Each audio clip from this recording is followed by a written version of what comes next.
Hello viewers, welcome to the session on theories of management.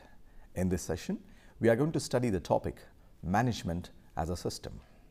We are going to study various aspects in this session, such as understand the significance of management in the micro and macro organizations, know the conceptual human and scientific aspects of management functions, develop the ability to evaluate the managerial efficiency and effectiveness in the family and other organizations.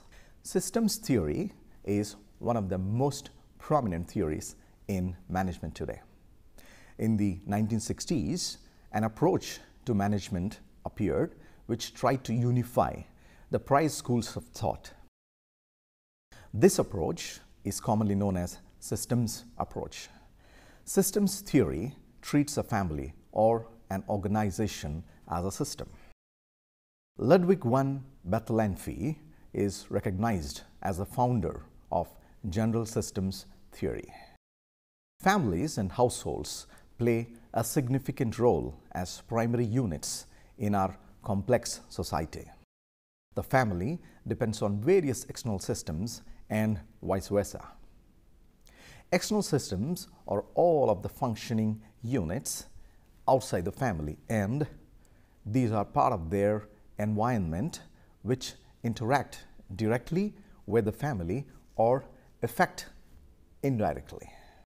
External systems in turn provide constraints and opportunities to families and individuals. Considerations of a family's interrelationships with the various dimensions of its environment involve an expanded view of systems. This led to the inception for systems theory. A family is surrounded by environment. Environment is outside the boundary of a system, usually a larger system. Boundaries separate a system's area of influence from that of other systems. Interface is a common or shared boundary of system. The boundaries of many families or household units are flexible. An ecosystem is the totality of the organism and their environments that interact interdependently. A family is surrounded by two types of environments. They are the microenvironment, which includes the surrounding elements of the living environment common to all family systems. The microenvironment is made up of physical habitats, including homes and yards and social aspects related to kith and kin, friends and neighbors. While the physical residents and members of any family are integral to their members of any one family or integral to their own system, they are also a part of the microenvironment of other families with whom interchanges occur on a personal or support level. The larger macro environment surrounds the microenvironment through 1. Related social systems that are socio-cultural, political, economic and technological, and number 2. The natural and structural surroundings or settings for all other ecosystem interchanges. The next one in this session is elements. Systems theory treats a family or an organization as a system. A system is simply an assemblage or combination of things or parts forming a complex whole. A system can be defined as a set of interconnected and interrelated elements directed to achieve certain goals. A system can be either closed or open, but most approaches treat an organization as an open system. An open system interacts with its environment by way of inputs, throughputs, and outputs. Systems approach is based on the generalization that everything is interrelated and interdependent. One of its most important characteristics is that it is composed of hierarchy of subsystems that is, the parts forming the major system, and so on. The various subsystems or parts of an organization are linked with each other through communication, decisions, authority, responsibility, relationships, objectives, policies, procedures, and other aspects of coordinating mechanism. Families or organization as systems have a variety of goals. The important among them are survival, integration, and adaptation with environment and growth. For example, national economy is composed of its various industries. Each industry is composed of firms, and of course, a firm can be considered a system composed of subsystems such as production, marketing, finance, accounting, and so on. Another example is to think of the universe. Its parts are as small as a subatomic particle and as large as galactic clusters. Each part is distinct but interacts to form the universe. Likewise, a family is also a system with parts such as family members, assets, products, resources, and information that form a complex system. As noted in the definition, systems can be open or closed. A closed system is not affected by its environment.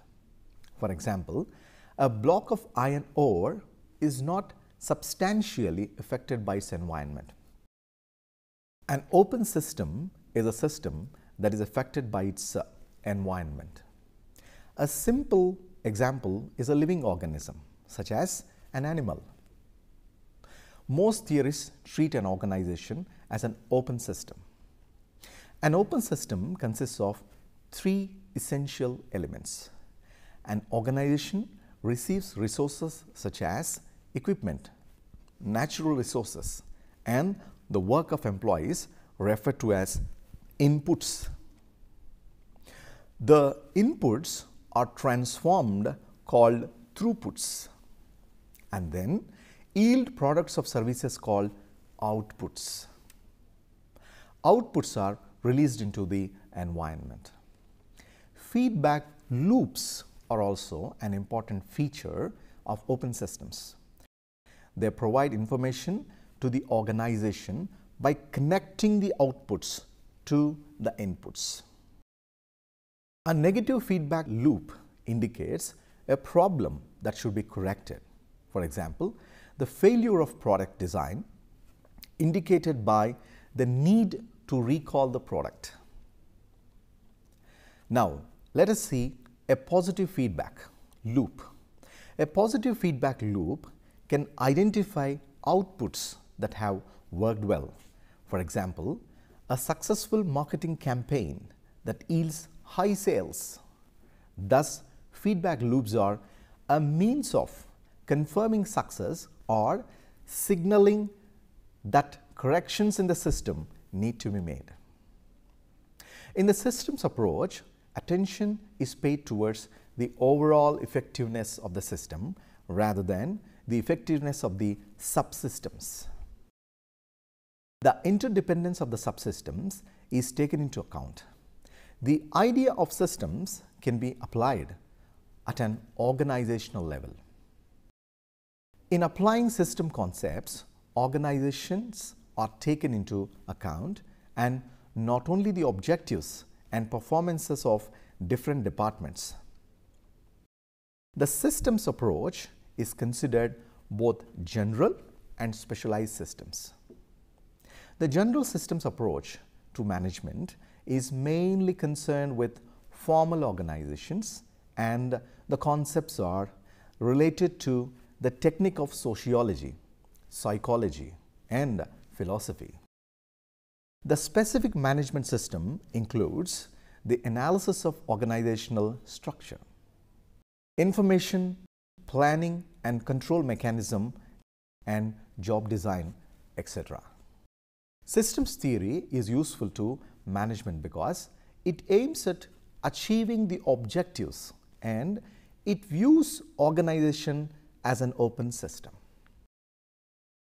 Now, let us look at the types of systems. Systems are classified in different ways. First one is physical or abstract systems. Physical systems are thermodynamic systems. These are systems based only on matter and energy. The elements or components of a physical system interface enable the flow of information, matter and energy. Physical systems are tangible entities that may be static or dynamic in operation. Every conceptual model is an abstract system. For example, traffic system models and computer programs are both types of modeled systems. They can be the product of identification, design or invention. Now let us look at open or closed systems. An open system has many interfaces with its environment. That is, system that interacts freely with its environment, taking input and returning output. It permits interaction across its boundary. It receives inputs from and delivers outputs to the outside. A closed system does not interact with the environment. Changes in the environment and adaptability are not issues for closed system. Now, let us look at man-made information systems. A man-made information system will be any collective circuit or system that collects, processes, stores and maintains information for a particular use. These information systems will be made up of hardware, software, technology and people. Now, the next one in this study is formal information system. A formal information system is based on the organization represented by the organization chart. The chart is a map of position and their authority relationship indicated by boxes and connected by straight lines. It is concerned with a pattern of authority, communication and workflow. The next in our study is informal information system. The informal information system is individual based system designed to meet personnel and vocational needs and to help in the solution of work related problems. It also funnels information upward through indirect channels. In this way, it is considered to be a useful system because it works within the framework of the business and its stated policies. We are now going to see computer-based information systems. What are they? A computer-based information system is an organized integration of hardware and software, technologies and human elements designed to produce timely, integrated, accurate and useful information for decision-making purposes. Let us study real-time system. A real-time system is one that must process information and produce a response within a specified time. Else, risks serve consequences, including failure. The next one in the study is management information system. A computer system designed to help managers plan and direct business and organizational operations. Decision support systems. These systems are a specific class of computerized information system that supports family, business and organizational decision-making activities. A properly designed decision support system is an interactive software-based system intended to help decision makers compile useful information from raw data, documents, personal knowledge, and or business models to identify and solve problems and make decisions. The next in our study is advantages of systems approach. This approach focuses on end results rather than the means. The system approach is efficient. It provides an orderly plan of action with personnel having clearly defined responsibilities that overlap and interlock to ensure that absence of a member results in minimal loss of productivity. It develops coordination of the different activities which are used to achieve goals. As this approach is orderly, efficient, and coordinated, a good control of things occurring in the system is seen. Systems approach is always a group effort rather than an individual's effort. Feedback provides a good basis of control, leading to higher quality of results or achievements. The approach improves strategic and management decision making due to the interrelationships between the various subsystems in an environment. It is also possible to bring out the interrelations in various functions like planning, organizing, directing, and controlling. This approach has an advantage over the other approaches as it is very close to reality, and hence it can bring out the complexity of a real life management problem much more sharply than any of other approaches. Now let us look at limitations of systems approach.